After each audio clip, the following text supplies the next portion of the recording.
Are you a prepper or homesteader looking to connect with like-minded people in your area? Looking to start your own preparedness group? Already have a group? Well, look no further than PrepperNet. PrepperNet is dedicated to personal responsibility, individual freedoms, and being self-reliant. PrepperNet has monthly meetings in over 100 cities where you can meet and learn with like-minded people in your area. PrepperNet, where preppers unite. Find us online at preppernet.com.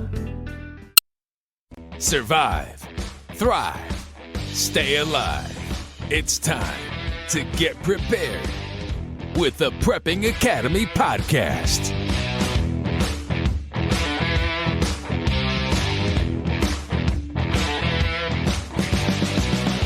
So next we have Engineer 775. He is in the house. He's here with me. It is good to see him. Look at that. He's got his glasses, his trifocals on. If I have to read or not.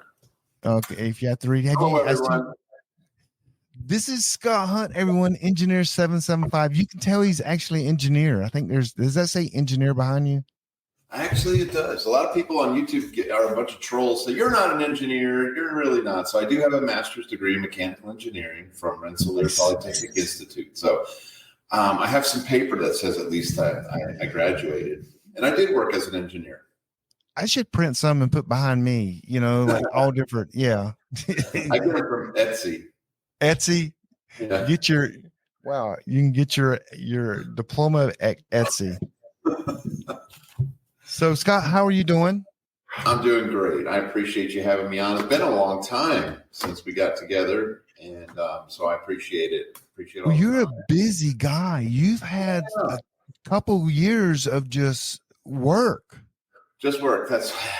Yes. And lots of requests, and it's expanded to pretty much the whole country, helping a lot of DIYers get off the grid or hybrid. And we have installs back all year. So that's why. So every time the fall rolls around, I'm like, it's my busiest time of year. It's like people start thinking like squirrels, and they start prepping in the fall. September is like the worst time for me. It's like, why do you do prepper camp in the fall? Can you do it some other time? Because everybody instinctually starts thinking about preparing in the fall. I get blasted in September, October. Mm-hmm. So some of these people have met you. This is first time meeting you. So I want to step back and who is Scott Hunt?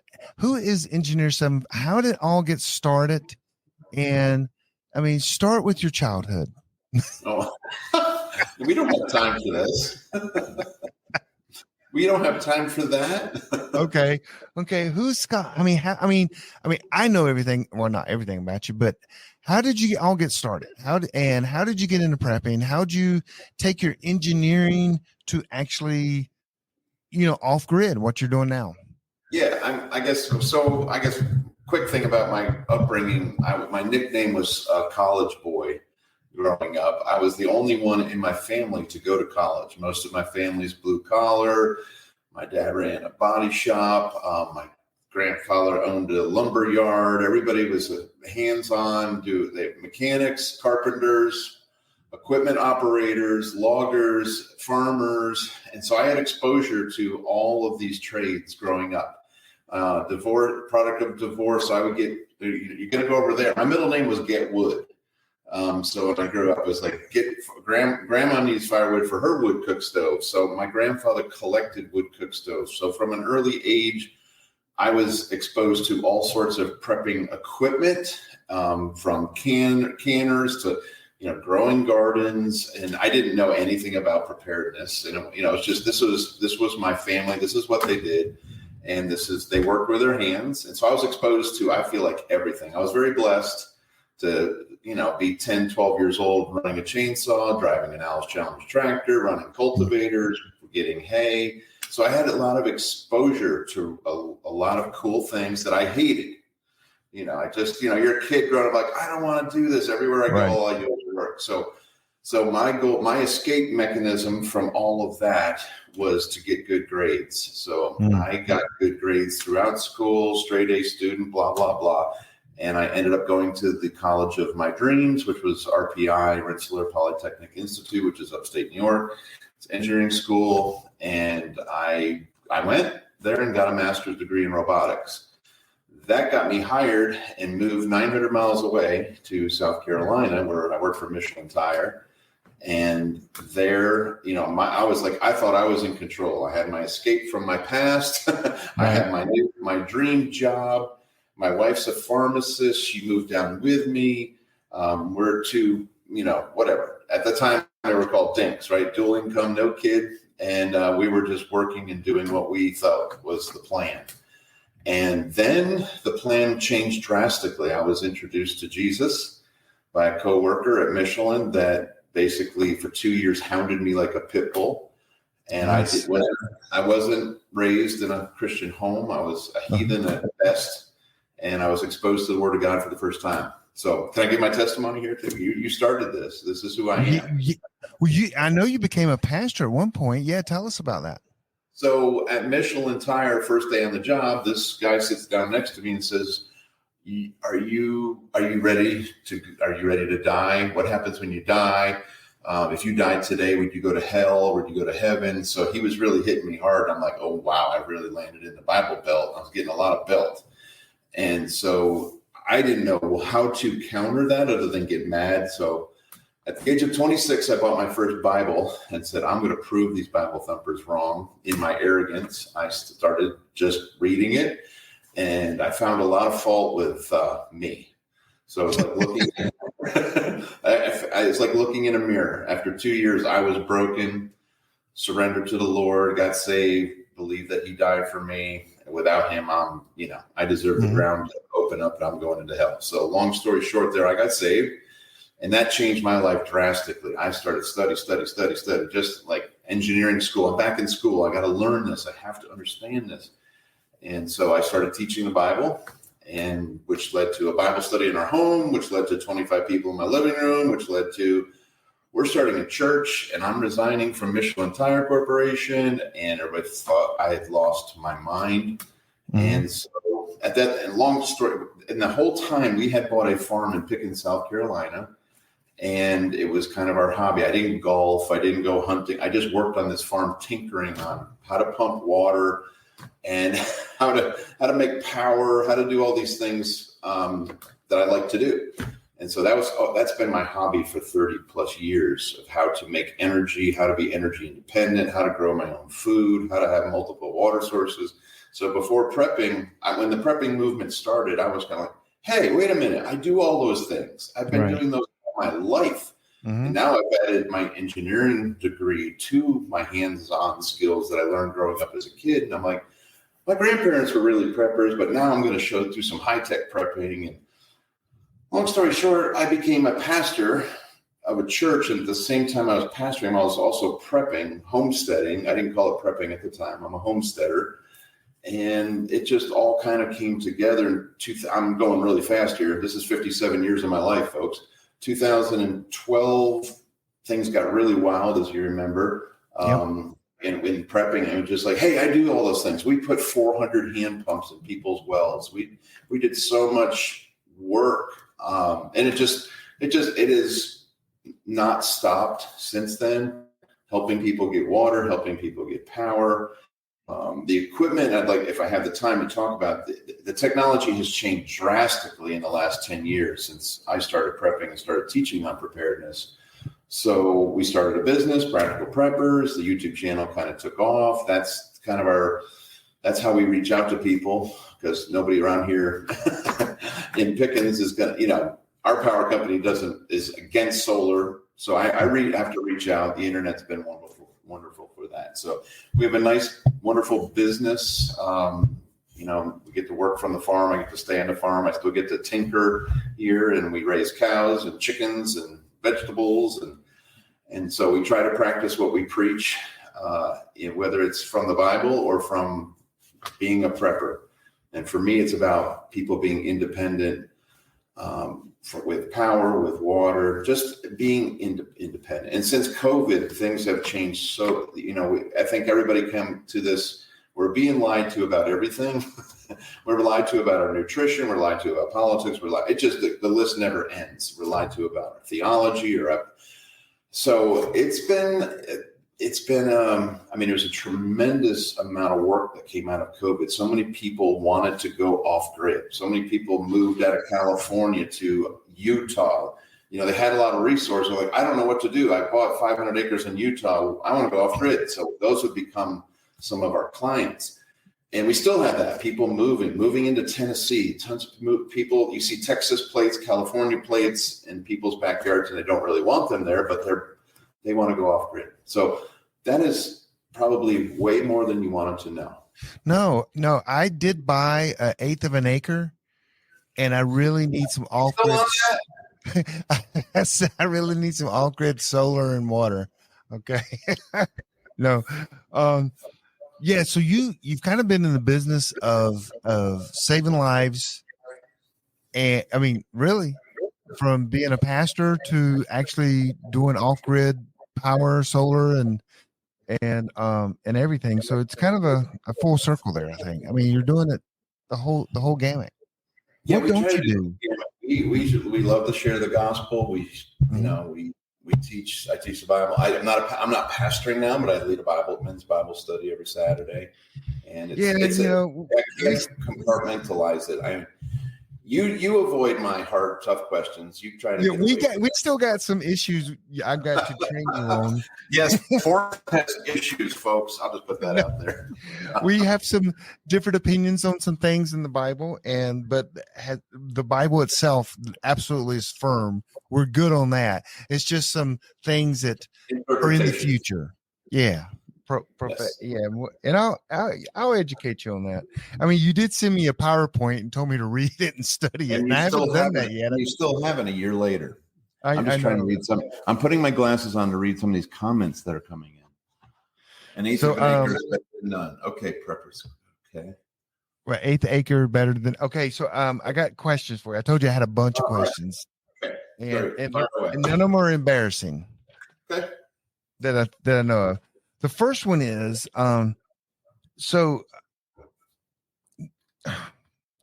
there's a difference in solar.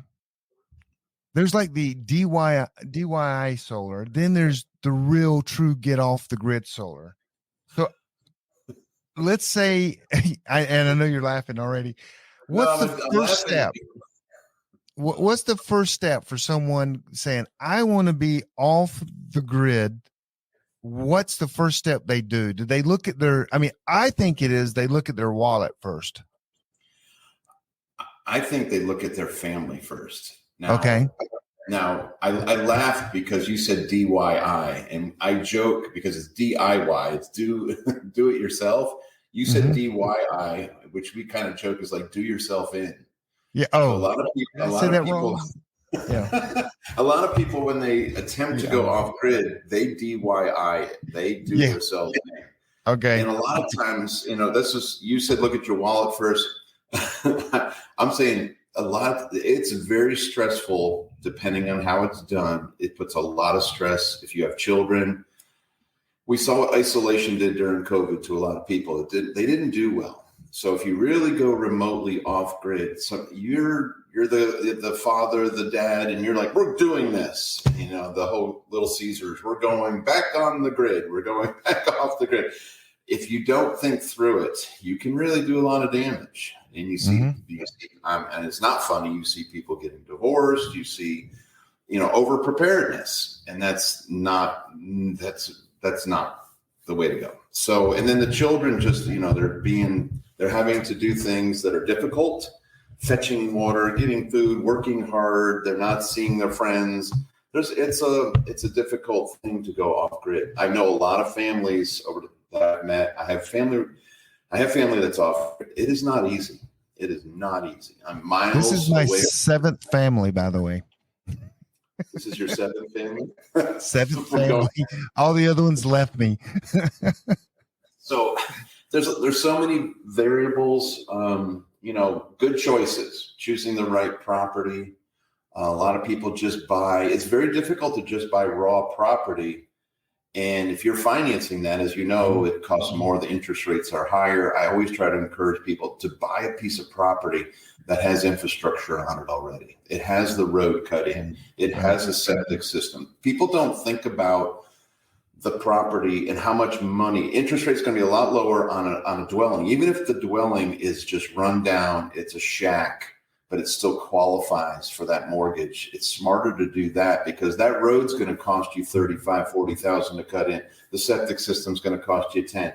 The well's going to cost you 20. And you start adding up infrastructure that's on a piece of property. You can bulldoze the house, but you've got all this infrastructure. Pull your RV on there, live in that. Why? And so many people buy a piece of property and they live somewhere else and they never get their project done. It takes them 10 years to develop that property. And I'm like, no, you need to live there to make the most of it. And people have stuff stolen because they're not there all the time. They're in a place where they don't know the people. And that's the other thing. You really need to know who you're dealing with because you meet the neighbors and the neighbors are like, we're going to steal everything they have. And you see that all the time. People naively go into a community, buy a piece of property. They're not welcome there in a lot of cases. And they have an attitude and they turn the neighbors off and the neighbors turn them in. We've seen that many times, turn them into the local authorities for inspections and shut down the job. And I mean, there's a lot of things. And this is part of our consultation service. We walk you through raw land purchase versus already having infrastructure, what to look for, make sure it's on the southern, at least have some southern exposure if you're going to make your own power. If you're on the north side, you have tremendous amount of heat to produce and to stay warm. You're fighting, even if it's a beautiful view and you got all the water, you are going to spend a lot of energy staying warm and it's going to be difficult to produce any electricity. So that's. Well, I don't want to interrupt you, but we have a young lady in the chat room. She said, yeah, I lived it. My dad was a total nerd. And I lived this on my farm. Her name was Rebecca, I think her name was. She didn't say all that, but I kind of put that in there for her. Do you know what that means or anything? Is that my daughter? Yes, it was. Is she really in there? Yeah, she is in there. There she is. Yeah, Reba. Yeah, here it is. I lived it is what she wrote in there. She did. They lived it. I sent them a YouTube video from 13 years ago, about 2 days ago, when they were loading the wood stove. And I'm filming my girls, and they were 13 years younger. They were about 10, 12, 13. And I'm filming them, and one of them screams out, it's like, do you have to film everything? And I said, you're going to love this when you see this 13 years later. You don't appreciate it now. Yeah. So my poor kids, they were exposed to that. Their favorite is I put the bucket from the tractor out in the pasture and say, you have to fill this with cow manure so that I can dump it in the garden. When I get home from work, I want to be able to dump this in the garden. But your chores for today is to fill the bucket full of crap. And they just, little young girls, they love to do that. So they thank you, Reba. I didn't even know she was here. Yeah. So next question is so you got to make the choice. So all preppers, I would say all preppers have some sort of backup power, even if it's small solar panels, if it's the orange one or Jackery or something. There's a big difference in having a little solar panel with a couple little battery banks than truly living and having enough power to survive. Okay. Yes. And it's a world of difference. It's a world of difference. So one is, what is the difference? Two is, at what point do you leave the Jackery and make the commitment? Because it's a huge commitment once you start down the path. So talk about that a little bit. Yeah. A lot of it comes down to the personality. So I meet customers and I meet with them and I'm like, oh, these folks are very conservative. And so they're not going to be a problem. Their power bill is $80. Then I meet with another couple saying, another couple, I'll just say that their power bill is $800 a month. And their lifestyle, those two lifestyles are so different. So a lot of it comes down to what the expectation is. The $800 a month couple wants to live at the same level. They do not want, so that system is, 5 miles away from, it's thousands of miles away from a jackery. It has to be a system that is robust, that I'm not getting service calls every day, that it's overpowered. It will meet all their demands, all their needs, and give them all the bells and whistles they want. Those are my favorite customers. Those are my benefactors. Those customers pay the bills. We take good care of them. Now, the other customers are kind of my favorite because they're the sweet little family that just wants to be prepared, and we do what we can, and it's going to be a different system. But a lot of the stuff we do is scalable. I don't do much with the portables anymore. They're emergency generators to keep your food going overnight. They're not long-term, in my opinion. So you got to figure out who the person is. Because I have people with battery banks that cost $1,000, and I have people with battery banks that are $150,000 in a house. So that's the extremes that I deal with. It's like you think that's crazy, but that is really what they have in their home, and it's unbelievable. And they're doing a lot of things, and they want to take care of as many people as they can. This family's just trying to take care of themselves. This family has the goal of, I'm going to take care of 50 people if it hits the fan. And so they've invested what they had, and they put their money where their mouth is. And now they're going, all their family and friends and neighbors are going to come here because they're building this in case something happens. And they have the resources to do it. What's the expected life expectancy for like a jackery? I mean, if you use that in a grid down, would that last 6 months, do you think? Last 6 months? Oh, yeah. I mean, any lithium iron phosphate system today is good for around 7,000 to 10,000 cycles. It's amazing. So the batteries have changed our conversation. If we had this conversation 3 years ago, it would go totally different. I'm not installing any lead acid batteries at all. So we do all lithium. The performance is phenomenal. I deal with 14 manufacturers. I cannot find the difference in any of the lithium iron phosphate batteries. That is the technology we have right now that's prevalent, that's kind of affordable. It's come down a lot. There will be new battery technology next year, and the price will come down. But right now, the game is lithium iron phosphate, and it works. It works fantastic, and it lasts, but I don't know how long it's going to last. The warranties are a minimum of 10 years. The cycles are for 16 to 20 years. That would be amazing. Solar panels can last forever. They're warranted for 25 to 30. The inverters are getting better. They're warranted for 10 plus. So we have some amazing equipment. So when I go into a home now, I can run the whole house. I'm running 5-ton heat pumps, all the well pumps. I couldn't do this before. When I first started, I go to prepper camp and talk about, here's how you put a hand pump on. We'll get you water, and then here's your hot water solution. Here's your HVAC solution. Here's, this solution. Now I can give you a system that runs the entire house. We're doing it this week. Tomorrow I'll finish the job. It runs I run 2 huge air conditioning systems. I run the whole house plus an electric car charger, and it's amazing how far the technology has come. There's little tricks like soft starts that we add to your condensers. This machine that takes 130 amps to start it now takes 20. What?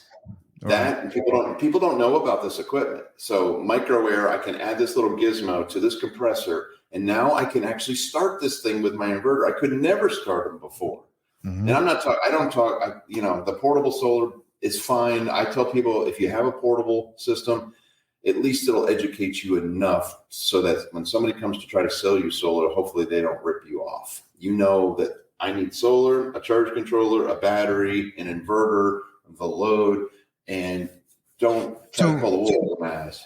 With that said, a lot of these people that go door to door, let's just use, would you agree that over 50% of them are ripping people off? I don't know the percentage. There's a lot but from a preparedness standpoint, none of them are giving the customer what they actually need. So a lot of them are they're not selling battery-based systems. Most of them are not selling battery-based systems. They're selling grid tie systems. When the lights go out, that system doesn't work. It's relying on the grid. So most of those solar companies that come through, the big national solar companies, and blast through your state, knocking and promising you the world, they don't know how to do battery backup. So we started with battery backup, and that's all we've ever done. Now I can use batteries, and I don't have to connect to the utility. So the utility now, because the utilities hate solar, and they're going to charge you. Like my co-op charges you, if you have solar on your property, they charge you a monthly rate, plus they give you a generator. It's the same thing that California did. So California mandates solar, and then they charge you for the solar that you have. They're doubled it. It's unbelievable. That's why Elon Musk called them out on it. A lot of people don't realize that. They mandate it, and then they charge you a monthly rate for having it on your roof. So it is insane. So now we say, don't interconnect with your utility. You can use them as a backup. Just don't get mad at them. Please. The first thing, and one of the things I wanted to say to everybody was like, don't make your utility mad at you. Try to be a gray man when it comes to your approach. If you have grid, you can minimize the use of the grid. Just don't make them mad, because we know what they do when they're mad. They pull your meter. And so I have several customers that got very arrogant. And now that they had their new solar system, I'm like, don't make them mad. That's a good backup. That's and like, I don't need you guys. I'm not doing this. And they come out and they pull the meter. Now, when you have a cloudy day or you didn't buy enough battery, your generator's running, and you're spending more on propane than you were on electricity. So don't do that. The Prepping Academy Podcast. What are you prepping for? Are you a prepper or homesteader looking to connect with like-minded people in your area? Looking to start your own preparedness group? Already have a group? Well, look no further than PrepperNet. PrepperNet is dedicated to personal responsibility, individual freedoms, and being self-reliant. PrepperNet has monthly meetings in over 100 cities where you can meet and learn with like-minded people in your area. PrepperNet, where preppers unite. Find us online at preppernet.com. You're listening to The Prepping Academy. The information you need before the world ends. Go ahead. Next question. Next question. Solar, wind, hydro. Is solar the winner now? And there's no, don't even look at the others. Solar's the hands down winner. Unless you live in a perfect situation for hydro. For example, if you have a river and you have the elevation change, and you don't have to put the turbine 5 miles from your house to harvest the power, and you have rights to the river, because a lot of times you don't own both sides, and the neighbor doesn't like you stealing the whole river to go through your penstock, and that happens a lot. The people, they rob that creek and bring it over to their side. You can't. So hydro is cool. I love it. I'm a water guy. My neighbor calls me Magic Water. That's my Indian name. So I'm learning you got a lot of names. Get wood, Magic Water. College boy. So, yes, so hydro is really cool. It requires maintenance, just like wind. Wind is, you see these wind turbines falling apart, blowing up, burning up. Solar is maintenance free. Solar that we do is maintenance free. We put no electronics on our arrays. It's basically dumb rock. A solar panel, silicon wafers. There's nothing out there to fail unless you run your lawnmower into it and break it, or you shoot it. So if you do solar, and we talked about this earlier, are there tax incentives or anything the government, if they help you pay for the solar that you install for me, do I have to tie it in with the grid, and can I still be gray man? You still can be gray man. So each state has power utilities will offer incentives and rebates and different things. The general across the board, till 2030, is a 30% federal tax credit. It's not a rebate. It's good. So if your solar system for your home costs $50,000, you can deduct that. It equates to about $15,000 that you are, $50,000 coming off, 30% of that coming off of your taxable income. So you are not, there's no leverage from the government to say you have to do this or that, and you've got to connect and all these things. So if you can present to your accountant, this is what I paid for this system, and sometimes people tie the generator with it too. Your generator, your batteries, your solar inverters, your panels. It's a 30% tax credit through 2030. As far as okay. One thing I want to tell everybody in the chat room, if you'll hold your questions, that way we don't have to stop in my questions, and we'll get to all your questions, but hold them in the end and we'll answer every question. And I think Scott said he would answer every question for $10. Okay. For free. But let's get to them. Just hold them for a little bit, and then we'll go to your questions and we'll post them, and we'll get to every one of them. I just think I got some good questions. That's why I just don't want to. I'm great. This is awesome. Ask away. So the next question is. We didn't really mention it, but solar is the hub. I'll just say this: because the inverters that we use are hybrids, so they'll accept power from wind, from hydro, from a generator, from your battery, from your solar panels, from the grid. You can take all the power sources that you have available on your property. So if you have a good wind site, wind is great in the winter and solar is good in the summer, utilize it. Mm-hmm. I'm not saying. Okay. So overall, solar number one, but if you have a hybrid inverter, I just say don't start with hydro, don't start with wind. Start with a multimodal inverter that can handle any input, AC or DC. Okay. So to me, sometimes having a huge solar array is also a security concern as well. And go ahead, tell me why. Because I look in the area of my retreat, and I know where every solar panel is because I bring up Google Maps and I look for the large solar and I know if the people in that particular house have a large solar array or solar panels on the roof, I know they have other resources as well. And I'm just saying, as we're all preppers here, I look at that for where my retreat is, so I know what is going on. So is there any way? There's no way to hide solar panels. No, I mean, I have jokingly have a lot of customers. Can you hide them? Yeah, I can hide them under trees. They don't work very well when I hide them in the woods. But if you have enough property, and we do hide them, we do put them in places where people can't see them from the road. Okay. So, I thought, some people are like, well, I'll just go steal those solar panels when times are bad, but what are you going to do with that solar panel once you steal it? Ooh, that's a later question. Yeah. Is it a later question? It is a later question. So it is in some ways a security risk, but what isn't? If you have fence on your property, people know you have something. Why do you have a fence around your property? Oh, you have food. You have what's more important? I mean, the food is a lot more important than that solar panel. Mm-hmm. So go ahead. Misconceptions about going off grid. What are people disappointed the most, or what do they think they're just going to live I guess you can buy your life as normal with money, but what are some of the biggest things? And people go, well, gosh, that's not everything I thought it was all cut out to be. The biggest disappointment is the cost. Mm-hmm. And they want to maintain the same lifestyle they had in their suburban house, in their nice, beautiful new 30-acre farm house, new build. It doesn't matter how efficient it's built.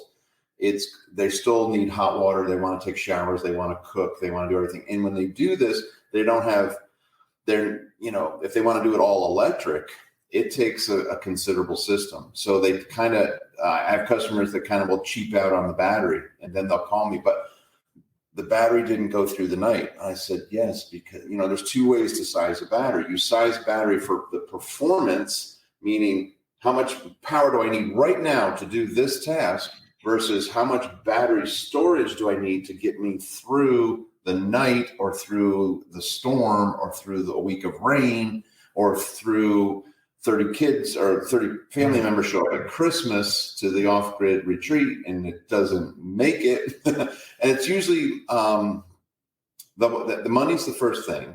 Sizing of the system, which I spend a lot of time on, sizing the system so that you can enjoy your life and not be a slave to going out and starting the generator again to charge up the battery at 2 a.m. because the refrigerator's off. And there's a lot of frustrated off-gridders. Sometimes the integration between the inverters and the generator, we try to make it automatic. And sometimes the generators are too cheap. They're not reliable. They burn up their starters. And by the way, no generator, and people might know, all generators do not have an off-grid warranty. So you'd think a generator that you bought would be used off-grid, right? Because you're going to use it. But if you go through them all, Generac, Cummins, Kohler, Briggs & Stratton, Honeywell, all of them, none of them have an off-grid warranty. If you're running that generator off grid and you spend $6,000 on it and another whatever to install it, you're into $12,000 on your generator, does not have a warranty off grid. So you go into that, you need to know that. So all these Generac 20K, 22s, 26, if they find out that you're off grid, they won't warranty that. Because they're not made but to do a 5-year or 500 hours. That's their plan. So these off-gridders are running their generators every day. Right. Yeah. That's not good. It's not good. So our goal in designing is minimize the generator. Have a generator. That's your backup. That is just minimize its usage. Make hay while the sun shines. Back to the farming. You can if you maximize the solar array, because that's the only power you can make on this property. Maximize it. Whatever the inverter can max out at, that is your best bet. And you can start small on the battery. You're just going to have to go to bed when the lights go out and stop using stuff. So I'm going to give you a chance. Yeah, I'm going to give you a chance to geek out just a second here. So I've heard you say here recently that you can now build systems that are pretty much EMP proof. I have papers that say that. Now I do not have an EMP weapon, so I'm not able to blast them and prove that. So with Solarc, who I've been with for 9 years, their inverters you can buy a non-EMP and an EMP hardened inverter. That kit comes with the suppressors and ferrite cores to put on every solar panel, every appliance in your home, in the hopes of that they will protect those pieces of equipment from an EMP. I've been waiting for 3 years for a battery, and they finally have one. So Endure Energy is co-located with Solarc. They've gone through the same certification process, and so there's now an EMP hardened lithium battery. And so we've just installed two jobs using that. Because before people would do EMP, but I'm like, well, the battery's fried. What good is it? Right. And then I come up with all sorts of backup plans where they could cobble together a lead acid battery out of their vehicles, out of their tractors, out of their four-wheelers, and try to put together some 48-volt battery. I have people pulling in 48-volt lead acid golf carts into their garage, putting an Anderson connector on there. So now, okay, your lithium just fried from the EMP. Now let's hook up your golf cart because it'll at least give you power, not a lot of storage, but it'll allow you to run your home off your golf cart. That was one strategy. So yes, EMP hardening is always there. I know you're going to have Dr. Arthur Bradley on in a couple of weeks, and great guy. We've always talked about putting Solarc, Dr. Arthur Bradley, and EMP Shield. Could these guys all work together? Well, they seemingly cannot. And that's frustrating from my standpoint. They're coming at it from different angles, and it would be nice to have an overall solution. But right now, my best solution is a Solarc system with Endure Energy batteries, and everything has a letter. But I sign NDAs like everybody else, so I don't know. They're not going to tell me what they did or how they did it. I just have a letter that says, yeah, it's certified, but if an EMP happens, how are we going to go after them? Right. True. So a lot of preppers, they think the safest place to live is underground. And I've noticed in your videos, you've actually helped people put in underground living facilities. First, I want you to touch on how to power that and how that is it is off grid, but Yep. going underground, you there's a more mental thing there than Huge. there is dollars and buying the actual. Yeah, it depends on the size of the system. Depends on the size of the bunker. Mm-hmm. And I haven't put this video up because I have so much footage. I've just currently done one that is 4 apartments, 30 feet underground. It is an unbelievable facility. It's completely off grid. I've been monitoring it for the last 8 months in terms of its power consumption.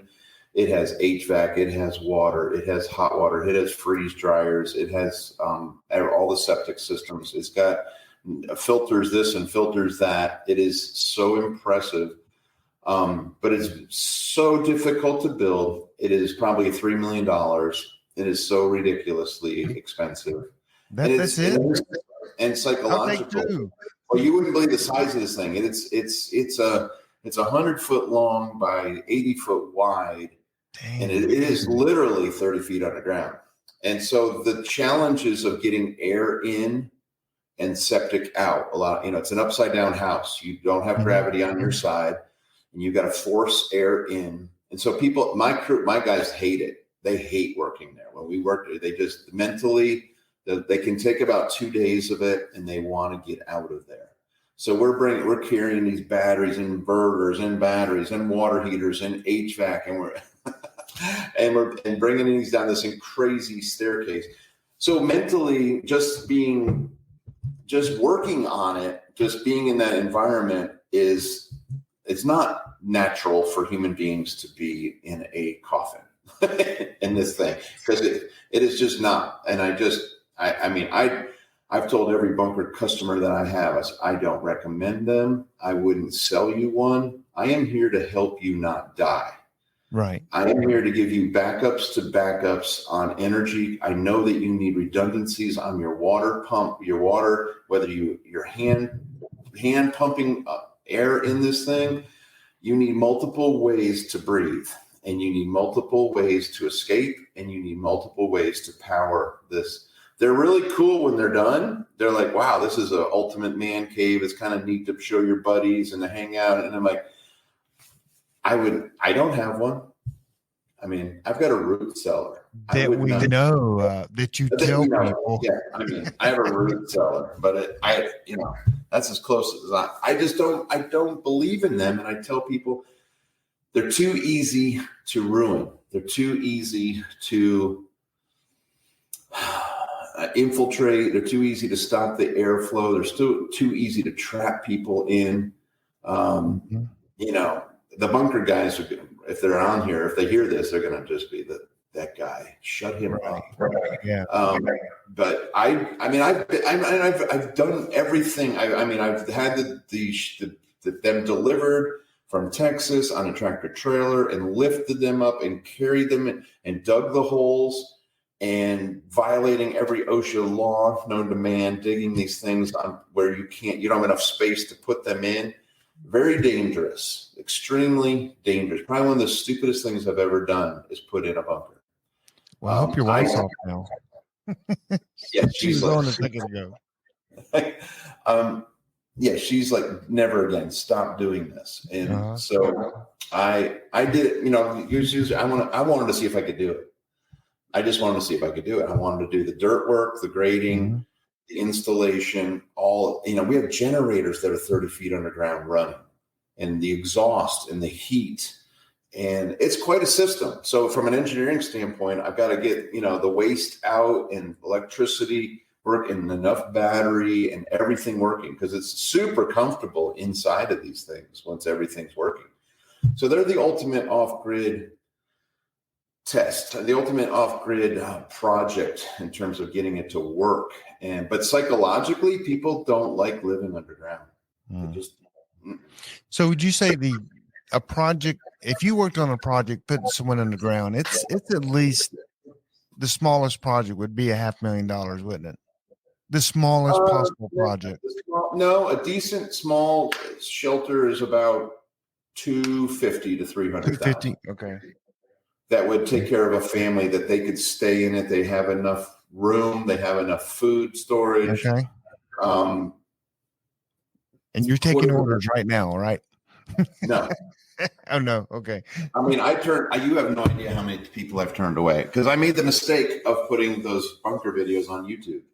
So I got contacted by a lot of people that we're doing this. You got to come and do this. You got to come and put it in. And I'm like, I don't believe in that. Right. I believe in security. I believe that there's better ways to do this, to prepare and be defensive. There's better ways. Okay. Next question. Now, this is a tough question, but when I say tough, okay, so the grid goes down. Yep. The grid is down. Mm-hmm. And we want to harvest items because I go down the street. There's these little machines beside the street telling everybody where there's a turn, and there's solar panels on there. And then you look at all these solar. I mean, if you're going out to harvest solar so you can bring it back and use it, okay, we're going to use the word harvest, not steal, because that sounds totally bad. Like marauding. If I was planning that, what items should I store if, that I can make them items work? Yeah, you follow what I'm going there? Yeah, but the things that you have to store are a lot more expensive than that dumb rock that you're marauding.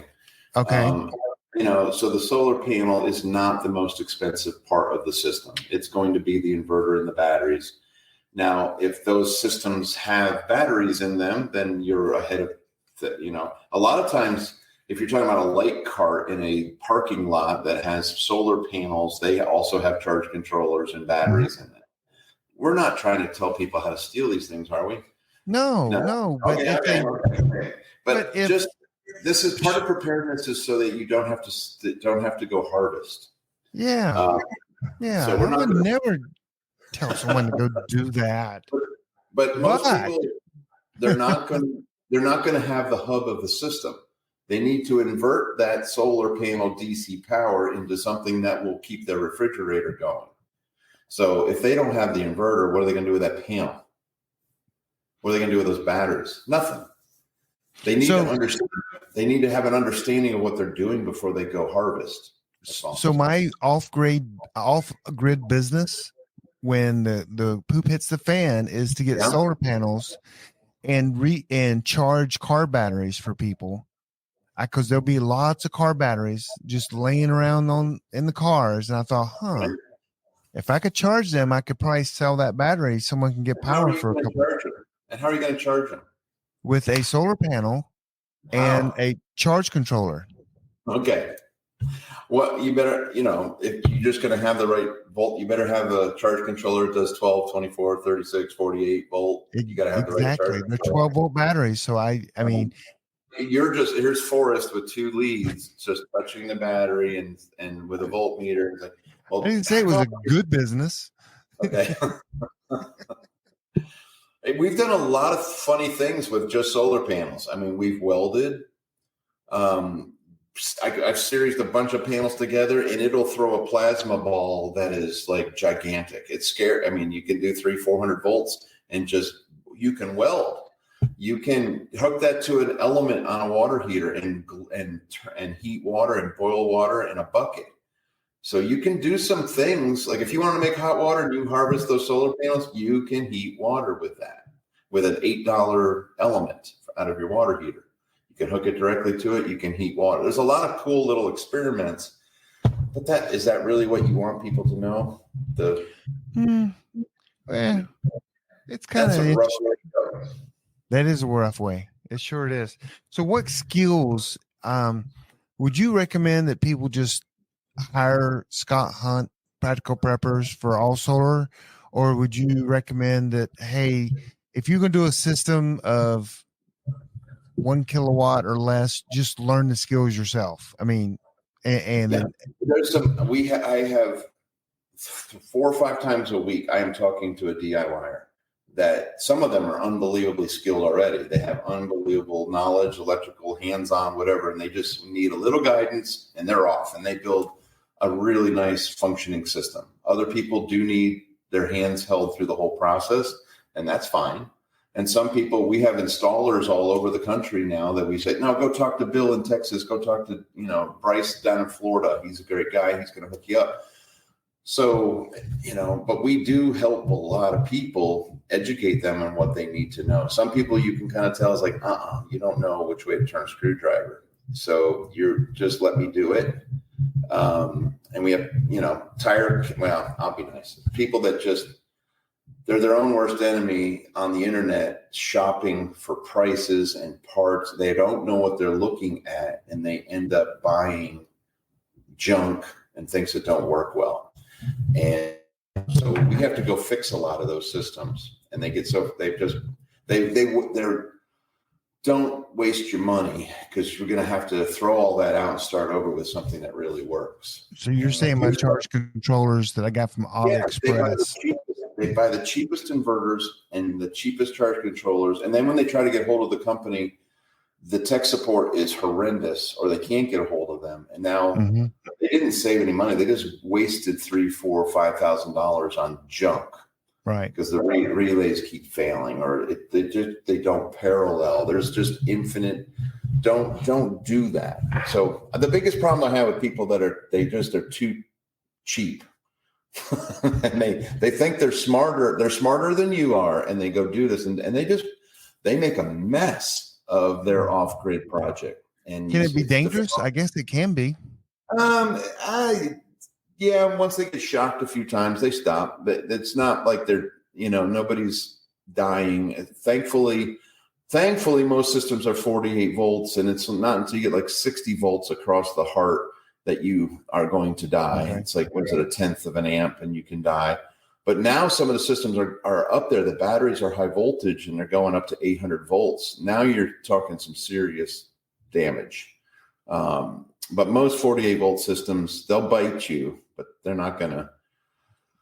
Okay. One of my last questions, and I warned you for this one, is last question already from me. There's people who are going to be typing questions. I asked for questions, and the format is you put 4 question marks and then your question. That way we can see clearly it's a question. But that's the format. But here's my last question before I watched a movie called 10 Cloverfield Lane, and John Goodman has this bunker.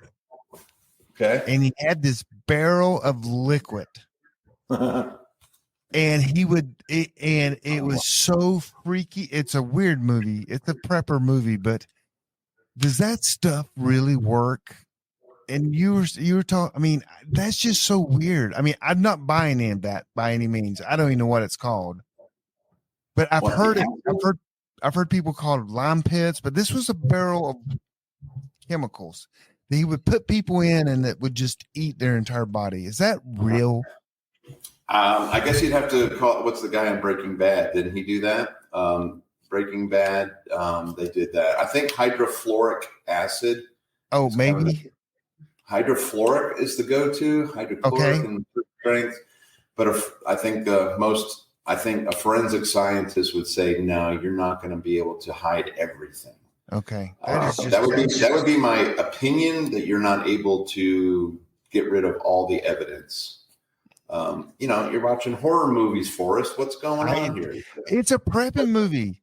It's John Abrams. So here's the first question we got from Echo Pogba, which you know who that is. Scott, how's the carnivore diet going? I wish I was still. I don't know what Forrest first put up for advertising this. I said, man, that's when I was over 300 pounds. They're like, thanks a lot, Forrest. I will tell you, the carnivore diet. This is prepping. Part of what I wanted to find out about carnivore, because I raise cows and I have chickens. Could I live on just meat? And so I started listening to Dr. Ken Berry and several other people that have been around for a long time doing carnivore, and people that have been doing carnivore for 12 years. And so I found that it's an elimination diet. So for a prepper, what is the best diet? What's the best diet for a prepper in difficult times? And with a minimal amount of food, I could totally survive on meat. And I did it for and I did a strict carnivore for 6 months. I lost 92 pounds. Dang. And I was working, and it was amazing. But it is boring. If survival wise, I don't have an issue. But when there's breads and pastas and things around, and I want to live like a normal person, it's a difficult diet. You see Jordan Peterson do it. It's just salt and steak and beef. Mm-hmm. And he's not happy about it. He'll let you know. It stinks. But it has restored his health. He's come back from the dead because he's done carnivore or the lion diet. So it absolutely works. You don't need a carb. I didn't eat a carb for 6 months. 0 carb, just beef, preferably ribeyes, sausage, any kind of animal, snout to tail, carnivore works. And so I was like, as a prepper, what could I do? I know my cows can turn my forage into ribeyes. I could eat 3 dump trucks full of kale and not have equate to, a couple of ribeyes in terms of nutrition. So I'm like, nutritionally, between eggs and beef, ruminants, venison, goats, sheep, and deer and cows, that is the best. The ruminants are the best animals nutritionally. And take that, all you vegans. And then probably no vegans here. But steak, I could live on steak and eggs 1 meal a day, but it's not fun. Right. So it works. And some people have to do it for autoimmune issues. I don't, thankfully, but it really, really works. I went from 4 sizes in pants, shirts, had changed all my clothes, but my goal, I was just carrying around weight. I'm still carrying around way too much weight, but it works. Okay, get your glasses on. We got questions now. Get your glasses on. Yes, sir. Okay. I'm not sure if this is a question or more of a statement. Can microinverters work with an off-grid system? No, they're on the screen. Look on the screen. I'm looking on the screen. No, underneath our video. Oh. Please look at continuous duty gens. Yeah, Generac does not make one. Cummins Onan does. Yes, so we sell Cummins Onan. Ours are propane power. We have a 48 volt system. So what is the question? There's no question there, I guess. So let's go to the next one. Scott. Oh, what was their question? They didn't ask a question. Well, they didn't have a question on that. That was it. I think that was more of a statement. What would you recommend as a basic solar backup system for anyone not ready for totally off grid? So yeah, most of what we do are called hybrids. It can use the grid. You're not off grid. You can use the batteries. You can use solar. And what I love, our systems are scalable. Start with one solar array, not one panel, but one array. It's usually going to be a minimum of 6 panels, an inverter, and a battery bank that can take grid and pass it through. People don't, this is something that a lot of people don't understand. If you have a 200 amp service, and 90 million houses in the United States have a 200 amp service. Do you have a 200 amp service on your home? Yes. So the inverters that we use can take that entire 200 amps from the utility and pass it through the machine. You don't have to do critical loads or backup panels anymore. You can pass all of that through. You might not have enough battery to do full off grid or enough solar to do full off grid, but this inverter becomes the hub for your home, and I can pass that power through to run everything. So when the power goes out, guess what happens? You have electricity supplied to your entire electrical panel. Does that mean you can run the entire electrical panel? No, but I can go through it. I can manage breakers or think and say, okay, while the sun's shining, I'm going to heat my water, and then we're going to take showers, and then we're going to go cook, and then we're going to stagger or stage things so that I can live within the means of the small system that I have, and I can do everything. And usually this one inverter has enough capability to run every load that you have in your home. It just can't run all of them all. Right. But you can. So I have 2 different panels in my house. Yeah. I have a panel for my regular house. The power's coming in from the grid. Then I have one that my generator connects to within my house. And so if I got to turn the external power off, and the other power runs through the main panel, then to the appliances that I'm running. I think that's standard operations but it is not necessary anymore. You can have No, the technology has changed so much. So the systems that we run our house, we run our business on these inverters that are able to pass power through to make up for any lack of power that your solar panels or batteries or generator can provide.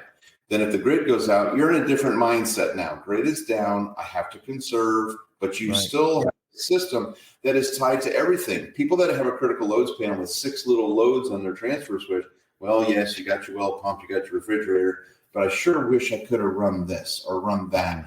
And now you can do that by selecting. We won't even get into nerding out on load management. I do see a lot of questions on Enphase there, but go ahead. Mono panels? Yeah, poly.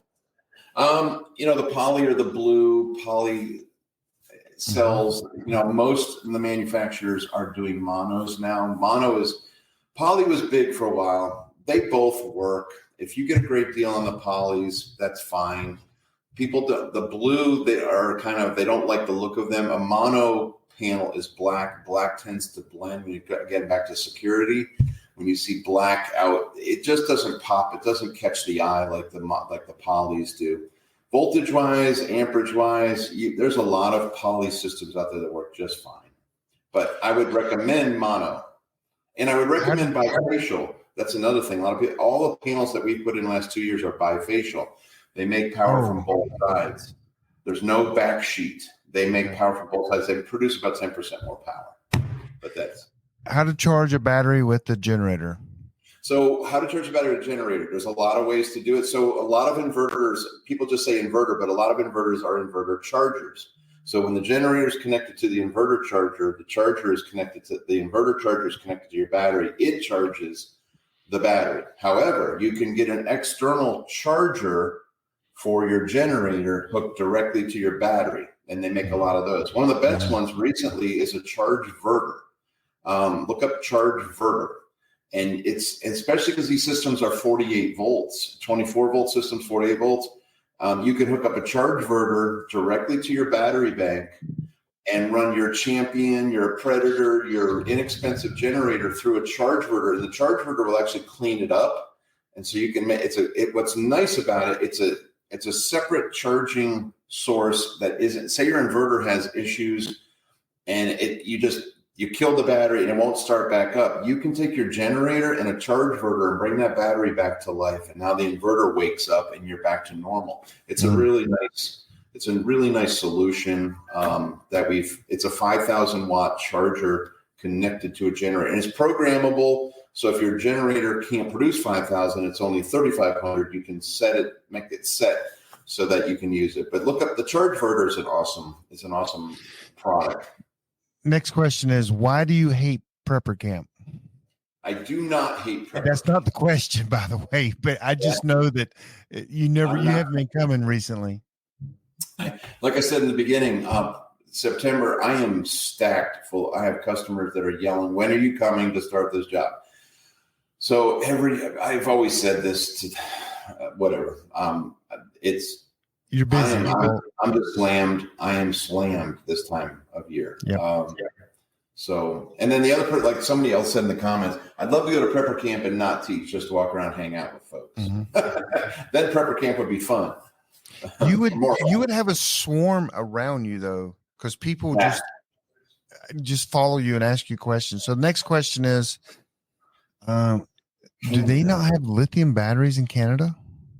Do they not have them? No lithium? Yeah, they have lithium. Okay. Of course they do. I don't know if that's his question. So one of the Canadian companies is Discover. Discover Batteries is a lithium battery manufacturer in Canada. So need UL 9540 certified batteries with built-in heaters. There's several of those out there. It's in their UL 9540A now, and they have fire suppression. They have fire suppression systems built in. Even EG4 has fire suppression now. So there's a lot of batteries that have the fire suppression, so that shouldn't be an issue. Yes, you can do lithium in Canada. Yes, you can do heaters. I can get you an EG4 battery right now that has a heater in it. It is UL 9540A, and it's lithium, it's LifePo like you're looking for. So just contact me. I didn't get his last question. But he had Pikes 5 coming soon, V5. There's so many options. We can talk, Peter. There's 14 companies I'm working with on batteries. There's lots of options. Good time to tell someone how to get in touch with you. So through our website, through our email, info@practicalpreppers.com. You can go to our website, practicalpreppers.com. That's usually the easiest way. Can Enphase microinverters work with an off-grid system? They sure can. So the Enphase microinverters are all over the country and on a lot of roofs are connected to the grid. So what we do with the Enphase systems is we hijack them using a solar converter and we AC couple. The output of the solar is mimicking the grid. It wakes up the Enphase microinverter, and then the microinverter starts pushing power back through the inverter to charge the batteries. It's called AC coupling. It's done all the time. I have Enphase micros AC coupled to my inverters right now. So I have AC and DC coupled to the inverter. These inverters are amazing. So I'm not putting in a shameless plug. I've been with them 9 years. They went from junky little 3K inverters to systems that are also, and just so people don't know this, they're also 3-phase 208 and 3-phase 480 inverters out there. There's businesses that want to go off grid. There's full-on manufacturing facilities that don't want to be connected to the grid. And so the capability there is like, how do we do this? Well, we use high voltage batteries. We use battery-based inverters. Solarc has a solution to do that as well. So you can take your business fully off grid. If you have machine tools that need 208, 480, it can be done. In your opinion, what is the best type battery currently, and do you see the technology significantly improving? The technology is always improving, and I think the sodium battery is coming next. This is my opinion. China's putting it, BYD is putting it in vehicles. So the saltwater battery was out a few years ago called Aqueon, and everybody was hoped because that was a battery that wasn't nasty like a lithium battery. The raw materials were recyclable. It just didn't have the performance. And then, of course, there was politics and the company went bankrupt. But it's coming back. The sodium battery is really neat. So there's technology I don't know if I answered this question, but the lithium iron phosphates work great. They last a long time. They're easy to work with, but there's new stuff coming. Just learning about prepping, and I have seen different company solar panels used to, but is that really realistic in the long run? Different company solar panels used together. Yeah, you shouldn't do that unless their electrical characteristics are really close, meaning the voltage, the amps, people mix and match stuff. I see people cobble all sorts of things together and it works, but it's like the lowest common denominator is going to kill you. It's like when you take a single solar panel and you put your hand over a cell, what does that solar panel do? It kind of all short circuits to that place where your hand is. Okay. It's an electrical device. Now, if I take that and I put it with something else that doesn't match, I put something else, you're not helping yourself. It's people cobble batteries together and make battery banks. You're not supposed to mix and match batteries because you got different BMSs, but are people doing it? They're doing it all the time. So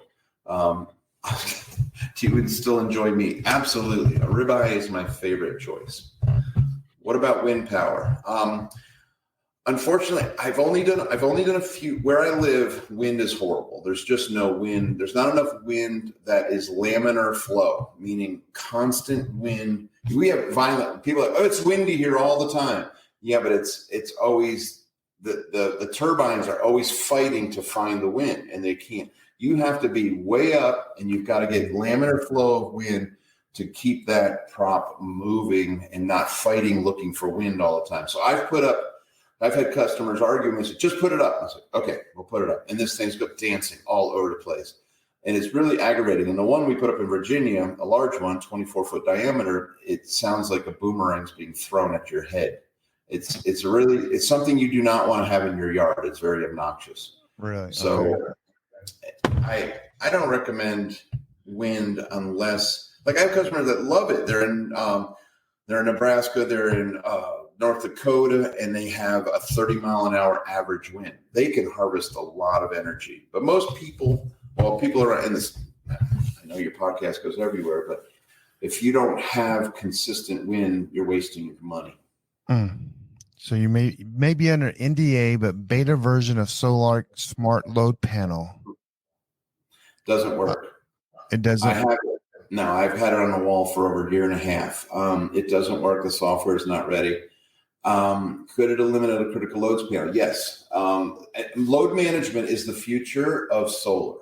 So there's several companies out there that have solutions. There's the Lumen panel.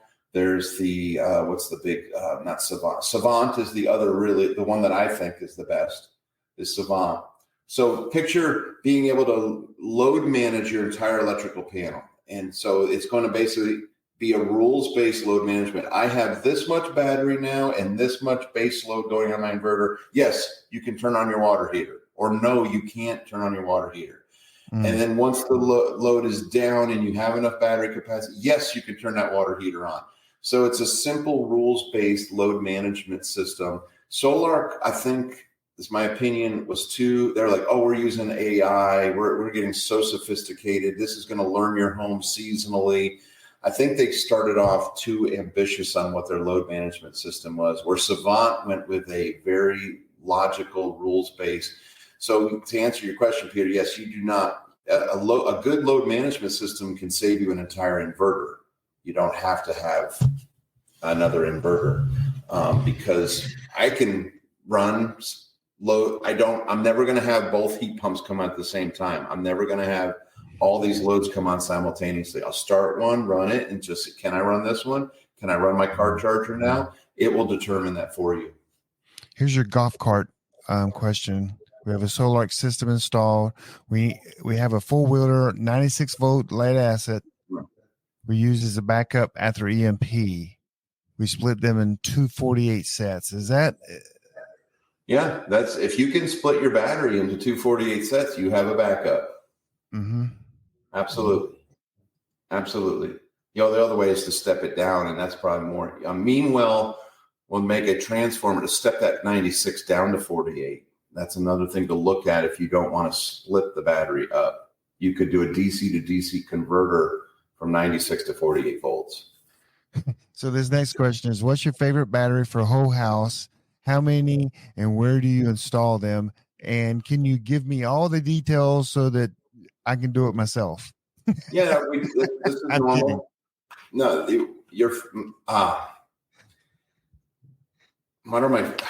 I don't have a favorite battery. So some people install batteries based on aesthetics. They want it to look good. Some people install them because of the space constraints they have.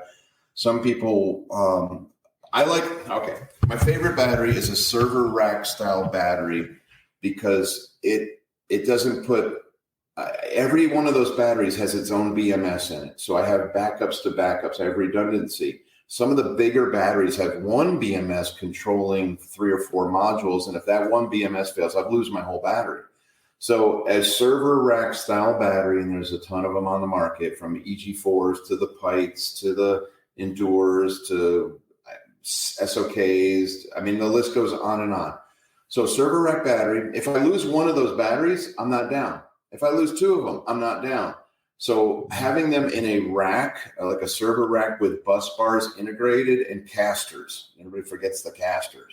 Being able to, this is a very heavy item when you finally build it out. You want to be able to move it out to work on it, set it back in, lockable doors, keeps your kids out from anybody getting hurt. So, a server rack battery out there. So currently I have Pites. And I have EG4s, I have home grids, I have ARCs, I have Fortress. They all perform the same. I'm not a big Tesla. I don't like the NMCs. They're nickel, metal, cobalt. They're about 3,500 cycles. People don't realize that either. That's a battery that's about half the life cycle of a lithium iron phosphate. So we go with lithium iron phosphates. So I've got a question. Don't look at the one on the screen yet. So I built internet data centers 20 years ago. and we had racks and racks and racks of batteries all connected to each other. But we had this neat little machine that cost a fortune, and it was a flywheel, and that thing would spin and it would hum like, and that would create power, I guess, until the generator. What did that flywheel thing do? You familiar with what I'm talking about? Yeah. So the flywheel was an energy storage device. So you have your batteries are energy storage. Your flywheel is a mechanical energy storage. Yes. And it would bridge the gap between your electrical generator because you couldn't have any downtime. So the flywheel rotating. So if something went down, that flywheel's not going down. What would happen if you stop the flywheel instantly? Something's going to blow up. Yes. So a flywheel is awesome. I want one. That thing cost us a fortune. We had one in all our data centers. If I remember, but they're like, tell me if I'm wrong, but my memory is like they were about $150,000 a piece. Yeah, they're ridiculous. Yeah. To have a flywheel, I would always want a flywheel under my house spinning away, and you would have no interruption of power, and that's why the data centers have them. Could be no interruption, and that's why now the inverters have gotten so good. Like Solar is 4 millisecond transfer time. So when the grid goes down, you have 4 milliseconds, so you don't lose any data. Right. And that's why they're used for UPSs, and banks use them. Yep. And so so back then, data center, back when that was, dinosaur age that you were doing that. So you probably that room was $1 million room. If you count our transfer switch, our batteries at that time, when we were building data centers in 2000, it was great. I mean, you walk in there and go, there's $1 million of equipment in here. Yeah. But the flywheel is awesome. I've never actually put my hands on one that is for energy storage. I think it's great. I'm a mechanical engineer, so I love flywheels. So anyway, best hand pump for a well 180 foot deep would be a simple pump. And Russell, we need to know your static water level, because that's where the hand pump actually pumps water from. Wherever the water and air come together, that's where you're actually pumping from. So you could have a 180 foot deep well, but is the static water level, that means the distance from the ground level down to the top of that water, it could be 50 feet, 40 feet, 30 feet. So we need to, know those details. But the simple pump, I literally have put 455 pumps in myself, hand pump, simple pump. So I'm very familiar with that pump. I know it works. And so that's the answer to that question. How many panels from the new place in Duncan? How are the panels from the new place in Duncan? Absolutely great. If I could share pictures, I'd show it to you now. The cool thing, this is a question about panels I put up on YouTube about being made in the United States. And so I have a panel manufacturer that's in my backyard now, which is a new cool move. I actually had them deliver the panels to my job site in South Carolina this last week, and that saved me a whole day. It was free. Nice. So the free shipping, and they're bifacials. They built beautifully, and they're listening to my feedback and the leads. Everything about the panel, electrically, mechanically, is checking out. And I will hook them up tomorrow and actually see how they power the system. So I'm very happy. So we put our racking was made in Michigan. The panels were made in Spartanburg, South Carolina. We're getting some American-made products, so that's a good feeling too. So Peter, I guess, who was clarifying his question about no lithium indoor batteries, then he went to their indoor certification. Then he said he's going to email you. Email. Yeah, most every battery now is 9540A, or they're going out of business. What's a liquid metal battery? Is it Ambry? You talking about the flow battery? So there's batteries called flow batteries that are liquid. I could be wrong on the Ambry, but a flow battery. I'm just looking it up. Ambry battery. Is it? I know what a Flowbee is. No, is that how you say haircut? Yeah. Is that I saw that, but I haven't. So is it a flow battery? The Ambry? They're liquid metal. Oh, do they call it a flow? the flow batteries are cool. You have an anode, a cathode, and a liquid, and you're pumping from the anode to the cathode. And you usually see them in their large installations in like a shipping. This whole shipping container is a battery. And so the electrolyte is being pumped and it is like refreshed. So it's a battery that could be last forever kind of thing. So I don't, Ambry, I don't know. Ambry liquid metal. I don't know if it is it a flow battery, folks? Anyway, it's industrial. It's probably way beyond what you could afford. Echo Pop, you had to do that to me. Yeah. Okay, so I have not installed the EG4 18K. That's you're gonna get me in trouble. So I was presented with one, given one, and I'm basically loyal to Solarc. I'm tired of changing inverters. I really feel that inverter. I know where it was made and I know who made it, and it's private brand labeled and blah, blah, blah. It has some cool features and capabilities, and, they're new in the game, and I'll just say that Solarc's got them by 10 years. So, why is he gotta ask that question? I'm getting me in trouble. It probably works fine. I am not installed. A lot of people come to me and say, well, this inverter is going to save me money. I say, okay, a $60,000 solar system, and you have saved yourself a couple thousand, $1,500, $2,000 on the inverter out of $60,000. So people will tell you you're saving tons of money. There's a lot more to a solar system than just the inverter. The electrical work, the permitting, the ground mounts, the solar panels, the wires, the code compliance. So I'm getting all fired up about that question, Echo Papa. So I'll stay out of that. All right, what does Sonia have to say? There's a large 200-foot cross, 4-foot deep lazy river. She wants to put what micro hydro system should she use? What would you suggest? That's the hardest. Those are the hardest. There's no fall. So these are like undershot wheels. People put wheels out in a river, and they try to. People have put pontoon boats out, and they've tried to, just anchor it in the river so that it's turning a wheel. There is there's one that was in Chile where you take you build a channel away from the lazy river off to your property, capture that water, run it through. You got to create the fall. You just can't defy physics. It's the formula is head times volume divided by 10. You cannot defy it. So it's like I've got a 25 gallons a minute falling 40 feet. That's 25 times 40 at 1,000 and divided by 10. That's 100. I can make 100 watts. I can run a 100-watt light bulb after you build this monstrosity. You're wasting your time. It's a cool thing to look at. A lot of people say, "Oh, look at the wheels turn! Look at the wheels turn!" I said, "Yeah, well, hook it to the charge controller and the battery and watch the brakes go on." So they never talk about the load.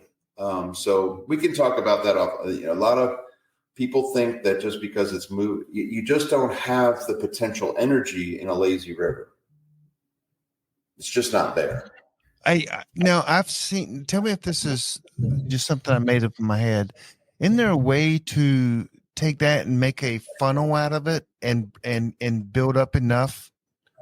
I've seen people. Yeah, if you look up, I don't know if you're thinking of the company's called Turbulent. I'm not ignoring you. They make it into like a almost like a tornado kind of circular system that can speed up. Turbulent. I don't even know if they're in business. This is a while. Okay. Micro hydro. Yeah, it's turbulent. Look up turbulent.be. Okay. This is for that other lady too. Turbulent is ready to change the world, but it's quite a bit of construction to get to channel that water. I went for a motorcycle ride today, and I stop at every hydro plant because I'm fascinated by hydro, and I look at how they have their penstock set up, and it's always a tremendous release of water and a tremendous drop. So you can't make something out of nothing. The amount of elevation times the volume divided by 10. Volume in gallons per minute, head in feet divided by 10. That's how much power your hydro system is going to make. And it doesn't matter if it's undershot, Pelton, Turgo, Mike. It doesn't matter what it is. It doesn't violate that formula. And so, but turbulent is what I think, Forrest, you're thinking of. It's kind of it's a really neat spiral effect, but it's still not, it still doesn't defy the formula. People say, "Oh, you're an engineer. You're just locked in a box. You just," I'm like, no, this stuff works. I mean, you can't defy the math. You're Scott Nye, the science guy, aren't you? The engineer guy. Vertical axis wind turbine.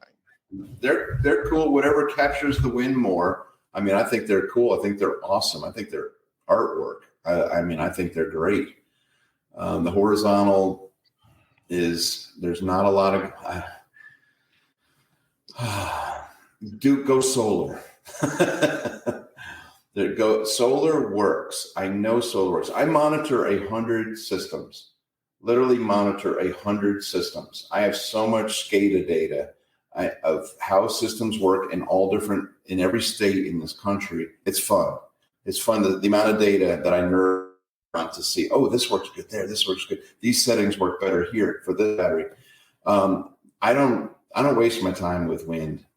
I just don't waste the time with wind. Now, if that's the only thing you have, go for it. It's not going to, vertical or horizontal is not going to make much of a difference. The nice thing about some of the verticals, they have a lower startup RPM. So you use that to your advantage. Okay.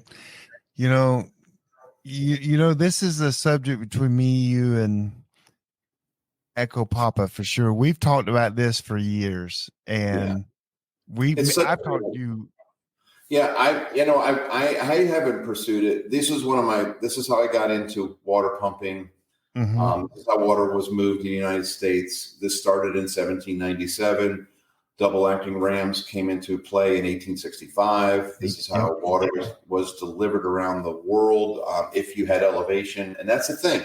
A lot of people can't take advantage of a ram pump. They're a fascinating piece of equipment, but it's a niche market. And now the reason I'm not doing ram pumps is because solar pumps are the most efficient use of solar energy in the world.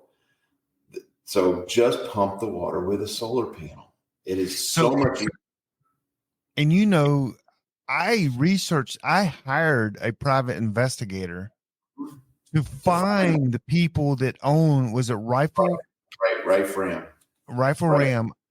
And we found them, and I actually talked to one of it was an Indian family from India that owned all this. And I think, I'm not sure what I should say, but it was such a sore subject within the family because they couldn't get the business to work that that company folded. It's a lost art. That company's been sold probably 20 times. It started in Virginia in the 1800s. Fantastic product. I still have a Rifle Ram here that operates. It's just something that it's an antique. It's cool. They're museum pieces. But we've moved on from that, and there's so much more capability with a solar pump than a ram pump. But if you want an EMP-proof mechanical system, then you can look at a ram if it makes sense for your property. If you have enough elevation change with your water to run the ram, you lose, for every gallon that you pump, you lose 8. So you have to have enough water. You have to have volume and fall to get it. And it's like hydro. Does it work? Well, maybe it does. It might work, but by the time I get the power to where I need it, I've lost a lot. Yep. This is from Jerry.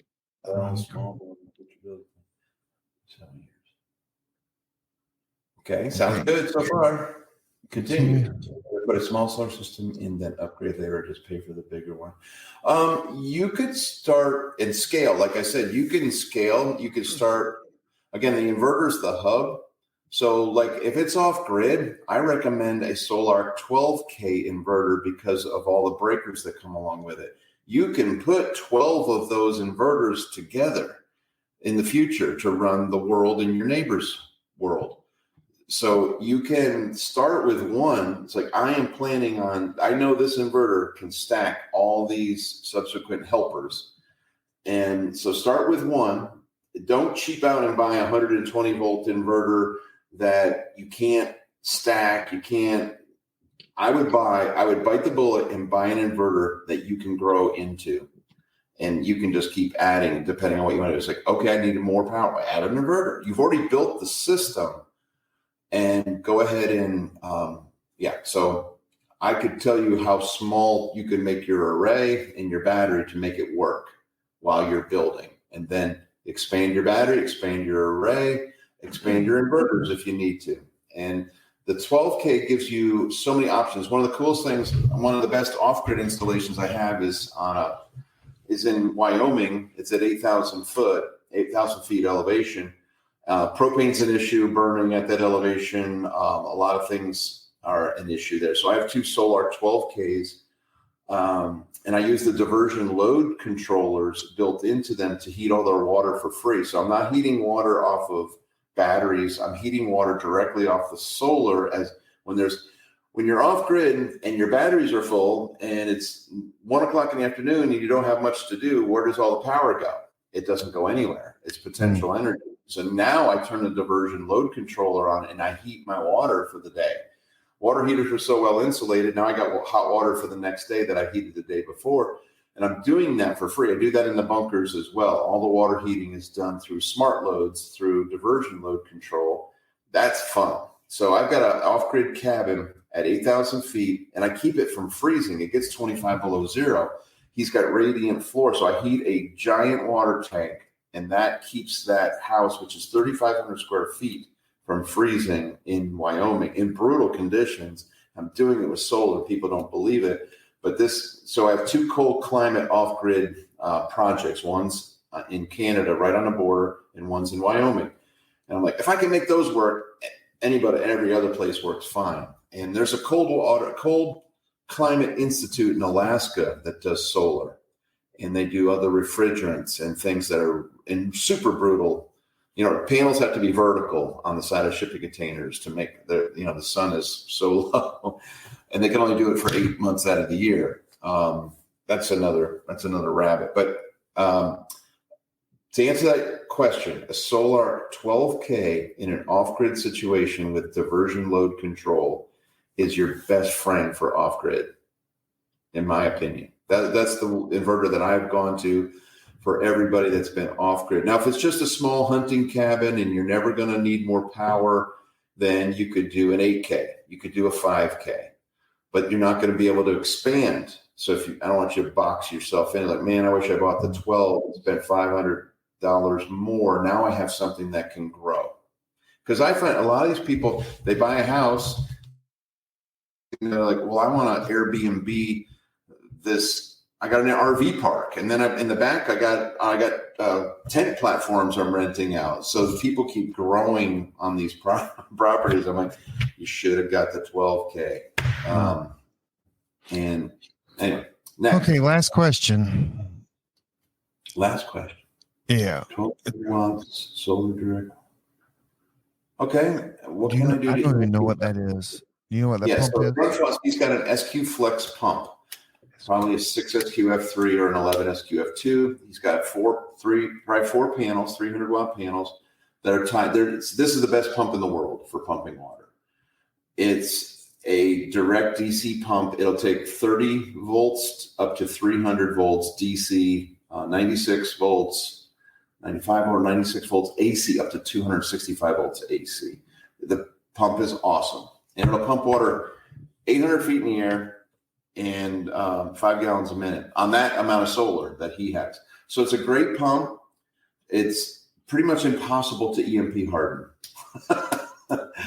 So I didn't help him much there. So what I would do on the panels.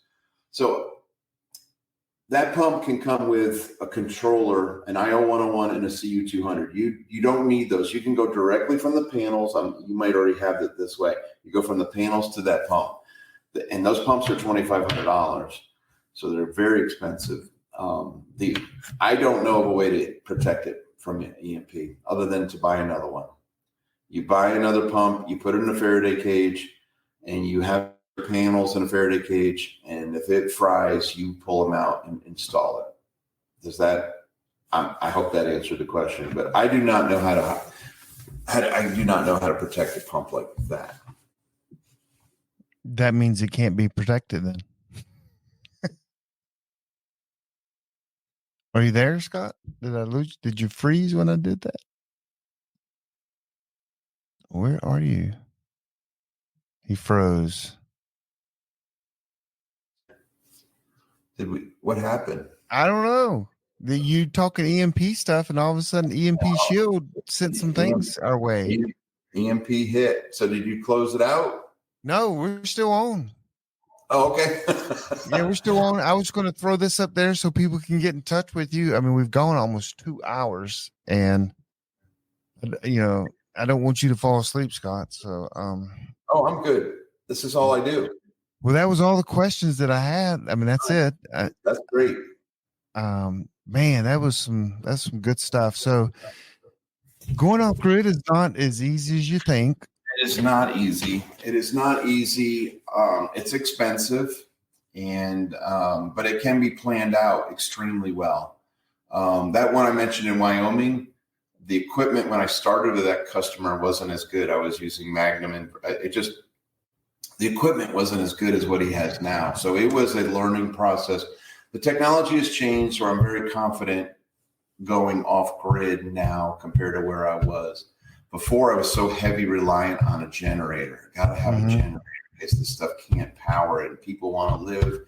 They want everything. So I still recommend a generator in off-grid, but not as expensive of a generator. And I don't want to run it unless it's an emergency. So it's been getting better and better, the equipment. Well, that's awesome. I think you're coming back. I forgot the other date that we set, but you're coming back. So everyone, you can save your questions, and we'll hit them again sometime.